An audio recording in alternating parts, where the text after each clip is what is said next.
Shut up and sit down.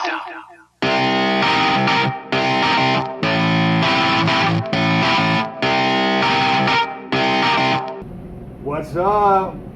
Hey, we got a special guest here with me today. You know, my YouTube channel is normally family stuff. I feature a few businesses, but on my feature business from yesterday at Famous Franklin's, the owner down here introduced me to a young man who's an up-and-coming MMA fighter. A lot of you that know me, I had my share of those. I had my years. It was fun. I had it. Now I'm too old. A dirt clot kicks my butt.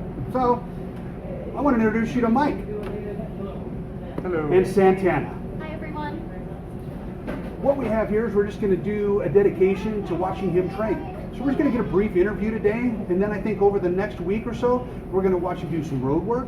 We're going to see him hit the bag, and we're just kind of following. At the end of this, I'm going to help them start their own YouTube channel. So those of you that want to continue to follow Mike can subscribe to his YouTube channel and follow his progress.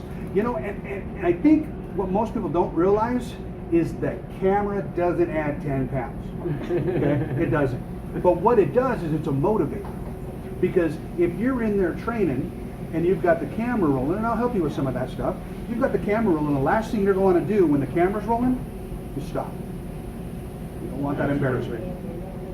You don't like being embarrassed, right? Absolutely not. Okay. Well, Mike, tell me a little bit about yourself. I started martial arts when I was about 8 years old. I have continued in it, and I have several different black belts in several different styles. After doing martial arts and receiving my black belt, I kind of wanted to see where I was at and how I could fare up against people, because martial arts, although it taught me restraint, it taught me confidence, control, and everything, I was basically training for a what-if situation that may never happen, and it was kind of discouraging to not know where I leveled up with people, and so I really wanted to see where it would take me, and so I started training more MMA. I started doing more groundwork, and then decided that I wanted to get in the cage, and that's where this led me. Awesome. Now, I understand you didn't have the best first fight. No, I did not. I got stuck in my head, and I was up against a really tough guy. He did a great job. He knew his stuff. He was 3-0. It was my MMA debut, and I was starstruck when I stepped into that ring, and I definitely plan on changing that look around next time I'm in. So if you had to give somebody some advice about that kind of a situation, I know what I would say, but I'd like to know what you would say. Definitely don't go in unless you feel like you're ready. I was a little bit bullied into that cage by some friends, thinking that I should be in there sooner than I was. I should have taken a little bit longer, maybe another couple months, to make sure that my game was solid. But other than that, just understand that it's just like anything else, any other sport you might play. The audience doesn't matter. What you're in there to do is what you're in there to do, and you need to go and do it. Sounds like you probably won't make the same mistake next time, right? Well, I sure hope not. Well, how do you feel about all this, him being your main squeeze? I heard you're the toughest of the two. Oh, man, I wish. What do you think? From the other side, the supportive spouse or the supportive girlfriend. It's hard, but it's exciting at the same time, because with it being his debut fight, I didn't know what to expect.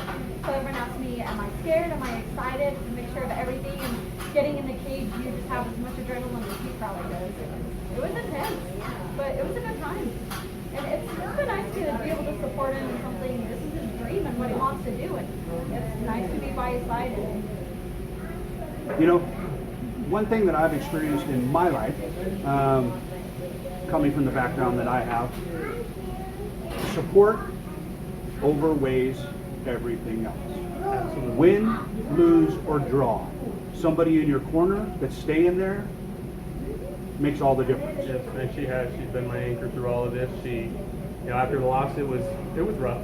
Losing sucks. Nobody wants to lose, absolutely. And I was hard on myself, and she pulled me up. She let me know that it was just one fight, and then I was going to get back in that cage and do better next time. And I hit back and started training just to start the next day. That's what I would expect from a good fighter, and that's what anybody would expect from a good fighter. If it doesn't kill you, it only makes you stronger.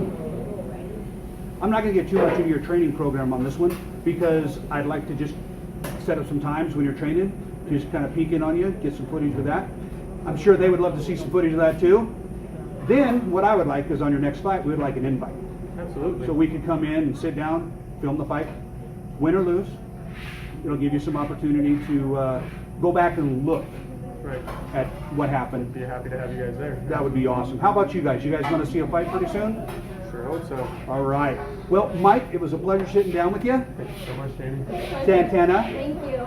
And we'll be seeing more of Mike because over the next 2 weeks, I'm going to dedicate a few days each week to checking in on Mike, see how Mike's doing. Then we're going to get a schedule of what it looks like for his next fight.